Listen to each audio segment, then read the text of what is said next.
I stepped in to help a single mother and she asked me to stay forever, but what she didn't tell me was that forever meant becoming part of something I could never escape. You know that feeling when you meet someone that every instinct screams that you should run, but something deeper, something primal and hungry, roots you to the spot. That was Mara. She stood in the doorway of that rundown apartment with her daughter clinging to her leg, and I saw exhaustion carved into every line of her face, saw desperation swimming in eyes so dark, they looked like they could swallow light. I was supposed to be there for 2 weeks, just helping out while she recovered from surgery, a favor for a friend of a friend. But the moment she looked at me with that mixture of gratitude and something else, something that felt like recognition, I knew 2 weeks would never be enough. If you've ever walked into a situation that felt like stepping off a cliff, knowing you were falling but unable to stop yourself, hit that like button because the story is going to take you somewhere dark and real. The apartment smelled like vanilla and something underneath it, something stale and desperate that no amount of candles could cover. Mara's daughter, Lily, was 4 years old with her mother's dark eyes and the silence that felt too heavy for someone so small. She watched me with an intensity that made my skin prickle, like she was looking for something specific, searching for proof that I would stay or leave like all the others apparently had. Mara told me about Lily's father that first night after we'd put the little girl to bed, who was flat and careful as she explained how he'd left when Lily was 6 months old, how he'd promised forever and delivered abandonment. I listened and felt something shift in my chest, some foolish savior complex rising up to fill the space where common sense should have been. I wanted to fix this. I wanted to be the one who stayed. She was beautiful in the devastating way that broken things are beautiful, all sharp edges and barely contained chaos wrapped in soft skin and trembling smiles. Mara moved through her apartment like a ghost haunting her own life, and I found myself watching her constantly, cataloging the way she held herself together with nothing but sheer will and exhaustion. The surgery had been for an injury her ex had given her, though she never said it outright, just mentioned in passing that she'd fallen down the stairs, that he'd been drunk, that these things happen. The way she said it, so matter-of-fact and resigned, made me want to punch through walls. It made me want to wrap myself around her and Lily, like I could protect them from a world that had already had its damage. By the end of the first week, I was already in too deep. Mara started touching me in small ways, a hand on my arm when she thanked me for dinner, fingers brushing me when I handed her coffee, her head resting on my shoulder when we sat on the couch after Lily was asleep. Each touch felt electric, felt necessary, felt like she was marking me as hers without ever saying the words. I told myself I was reading too much into it, that she was just grateful, just lonely, just human. But late that night when I lay on the couch that served as my bed, I could hear her crying through the thin walls, and I wanted nothing more than to go to her, to pull her against me and promise that I would never leave, that I would be different from every person who had failed her. It didn't go to her, not that first week. I had just enough self-preservation left to recognize that crossing that line would change everything. The second week, Lily started calling me by my name instead of just staring at me silently. She started asking me to read her bedtime stories, started reaching for my hand when we walked to the park, started drawing pictures of 3 stick figures that she labeled as Mommy, Lily, and me. Mara watched these developments with an expression equal and tricky to read, something between hope and fear, like she wanted to believe in the future Lily was drawing but couldn't let herself trust it. I should have seen the warning signs then. I should have recognized that I was being pulled into a narrative that had been written long before I arrived, that I was filling a role that had been empty and waiting for someone stupid enough to volunteer. One night, Lily had a nightmare. I heard her screaming and was off the couch before she'd fully woken up, stumbling down the hallway toward her room. But Mara was already there, holding Lily and rocking her and crying herself, the 3 of them just a tangle of fear and need in the darkness. I stood in the doorway watching, and Mara looked up at me with tears streaming down her face and said please, just please, like I knew what she was asking for. I went to them. I wrapped my arms around both of them and felt Mara collapse against me like she'd been holding herself up through sheer force of will, and my presence had finally given her permission to fall. We stayed like that until Lily fell back asleep, until Maria's tears dried on my shoulder, until the first light of dawn started creeping through the window. When Mara finally pulled back and looked at me, she whispered thank you, but what I heard underneath it was "Don't to leave me, was I need you, was you aiming now whether you realize it or not. I want to ask you something, and I need you to be honest with me because I know some of you are carrying this weight alone.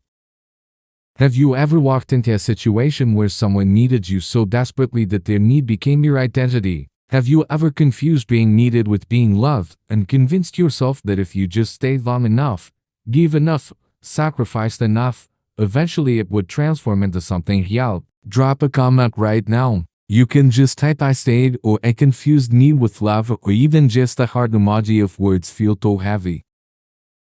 Your comment, no matter how small, tells someone else scrolling through that they're not alone in this. That their complicated feelings about being someone as a savior, their fixer, their everything, aren't they shameful or wrong. Sometimes just seeing that one other person understands, that one other person has walked through the same fire, that's what makes the difference between suffering in silence and finding the courage to face the truth. So go ahead, leave your comment.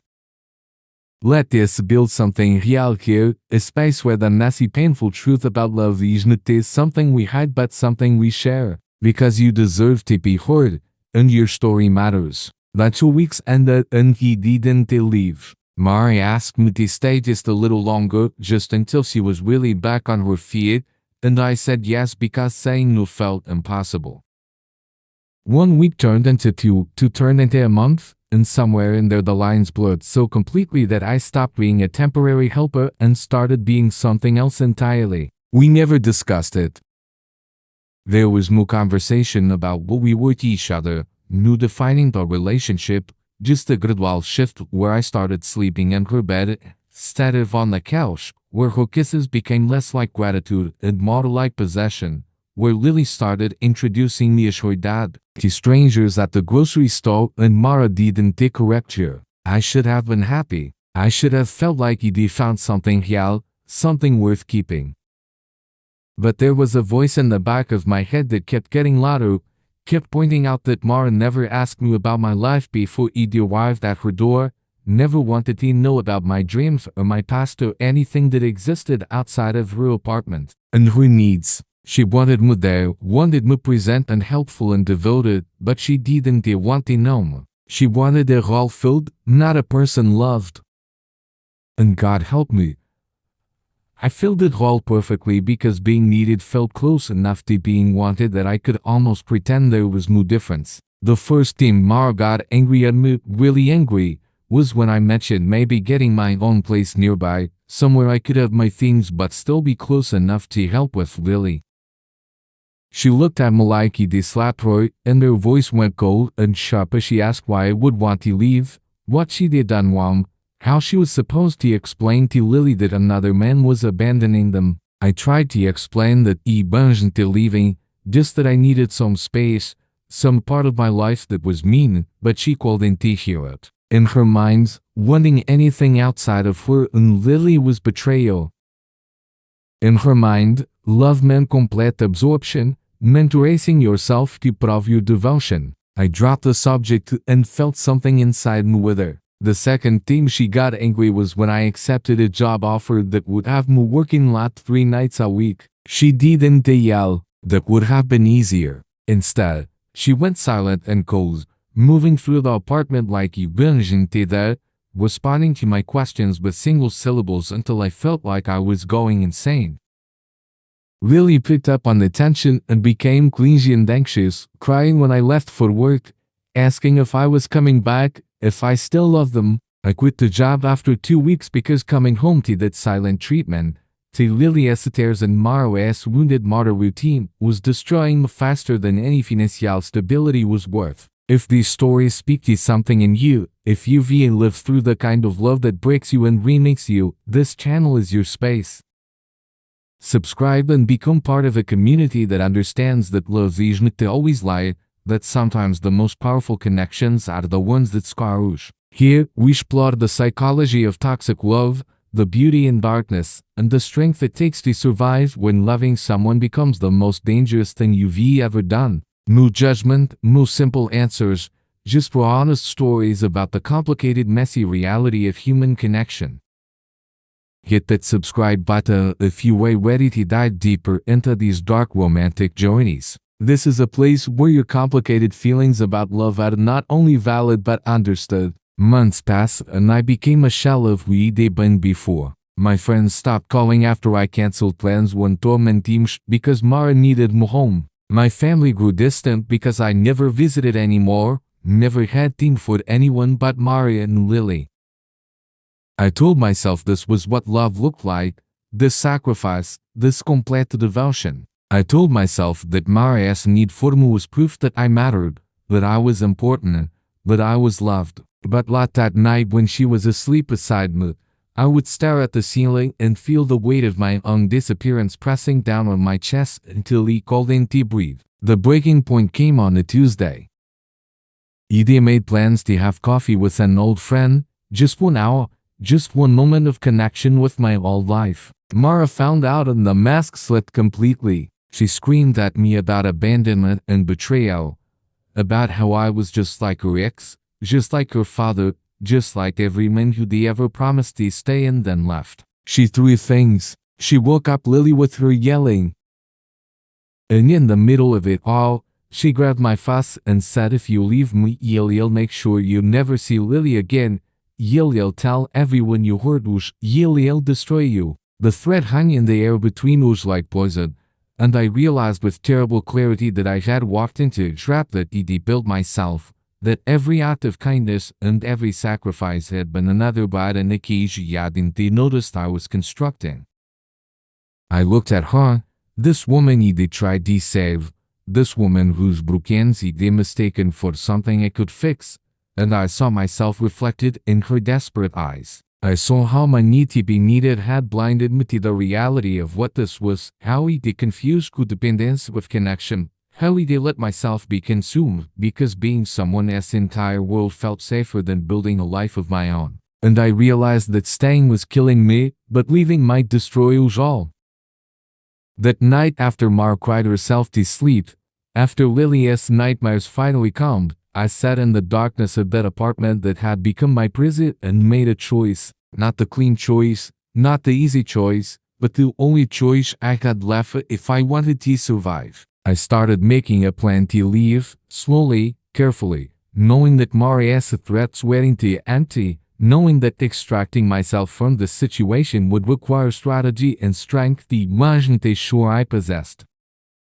I found resources for single mothers, lined up support systems, made sure Lily would be cared for, and then, one morning while Mara was at a doctor's appointment and Lily was at preschool, I packed my things and left a letter explaining that he called in TP what she needed, that needing someone this much wasn't love, that she deserved to find her own strength instead of draining. Meaning, leaving nearly destroyed me. Mara called and texted hundreds of times, cycling between rage and desperation. She sent me pictures of Lily crying, asking where he'd gone. She threatened legal action, social media exposure, anything to pull me back. But I held firm even as guilt at me I'll leave, even as I questioned whether I was the villain she said I was, even as I grieved for Lily who was innocent in all of this. I got therapy. I rebuilt my life piece by piece. I learned that being someone as a savior is not a love. It is narcissism dressed up as nobility.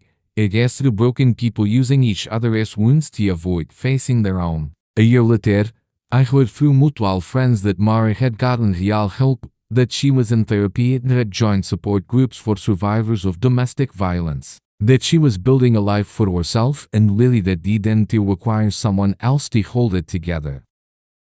Part of me wanted to reach out, to see if maybe now things could be different, if maybe we could try again as to healthier people. But I knew better. Some relationships are meant to teach you what you are capable of surviving, not what you are supposed to keep. Some love is just a mirror showing you your own brokenness, and the kindest thing you can do is step away and let both people heal separately. I think about them sometimes, about Mari and Lily, about the family I almost became part of.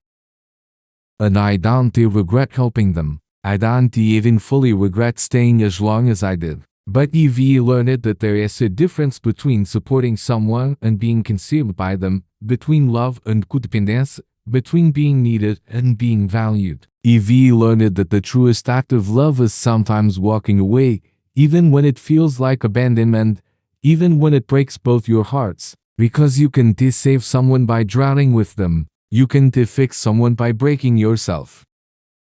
And love, real love, should make you more yourself, not less. It should be a place where both people grow, not where one person shrinks to fit into the spaces carved out by another as a trauma. I stepped in to help a single mother and she asked me to stay forever, but forever turned out to be just long enough for both of us to learn that sometimes the bravest thing you can do is leave.